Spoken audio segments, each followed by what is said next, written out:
Google Analytics could cost you $2.1 million. That's right. Using Google Analytics on a healthcare website violates new HIPAA guidance, and the penalty could cost you up to $2.1 million in fines per year. Stick around and I'm going to explain the OCR's new guidance on using tracking technologies in healthcare, why Google Analytics is a HIPAA violation, what you need to know about collecting and sending marketing data that is now considered PHI. People often look at Google Analytics and think, it looks anonymous. There's no names or emails, so this must be fine. But that's not how HIPAA works. HIPAA doesn't care what the user interface shows you. HIPAA cares what data the vendor receives and processes on the back end. And Google Analytics receives identifiers like IP addresses, device IDs, geography that's smaller than the state level, and more. There are actually over 18 identifiers that you need to be concerned with, not just names and email addresses. This is referred to as personally identifiable information, or PII. The second part of the equation involves the actual content people are viewing. And this is where we need to introduce the OCR's new guidance that expanded the definition of PHI to marketing data.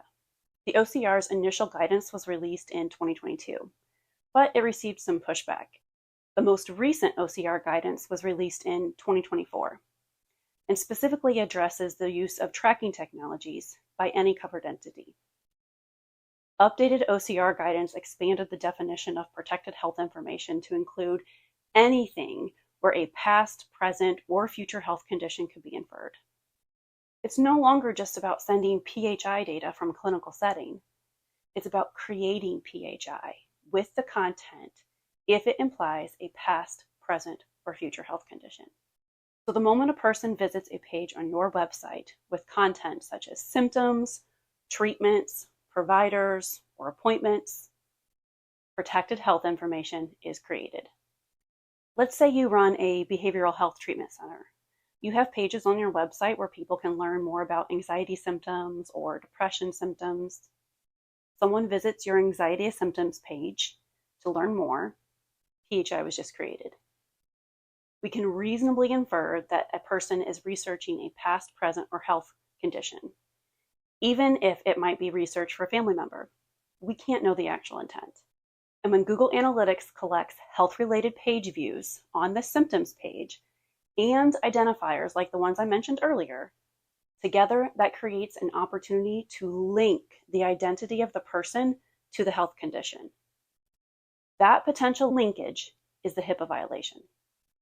Any platform that receives protected health information plus identifiers must sign a business associate agreement. And Google will not sign a BAA for Google Analytics. So even if the interface looks anonymous, the backend is not anonymous.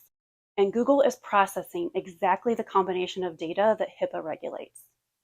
That's why Google Analytics cannot be used on healthcare websites, and why compliant measurement requires a platform that actually protects PHI, not just one that hides identifiers in the dashboard.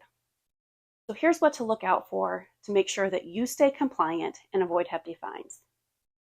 Only use tracking technologies that will sign a BAA. Vet all vendors that do sign a BAA to make sure they have the proper procedures in place to protect the data, properly disclose any data breaches, and regularly train and test to ensure continued compliance. Make sure you're following the minimum necessary standard, meaning you are collecting the smallest amount of PHI needed to accomplish your intended purpose. This is role-based, so be sure to create clear policies and access to PHI only where needed for each role. Implement your own policies, training, and security measures to protect PHI created in the marketing environment. Be sure that anyone who works with marketing data in your organization, whether it be someone on your marketing team, your data analytics team, or even in engineering, anyone who comes into contact with marketing data that is considered PHI must be trained on your policies. The OCR temporarily suspended audits to allow healthcare organizations to catch up with this new guidance, but that grace period is over. 2024-2025 audits were already initiated, and the OCR will publish an industry report summarizing those findings after all the audits have been completed. But don't wait for an audit. If you're using Google Analytics now, get it off your site. The fines for knowingly violating HIPAA and not remedying the situation are quite hefty.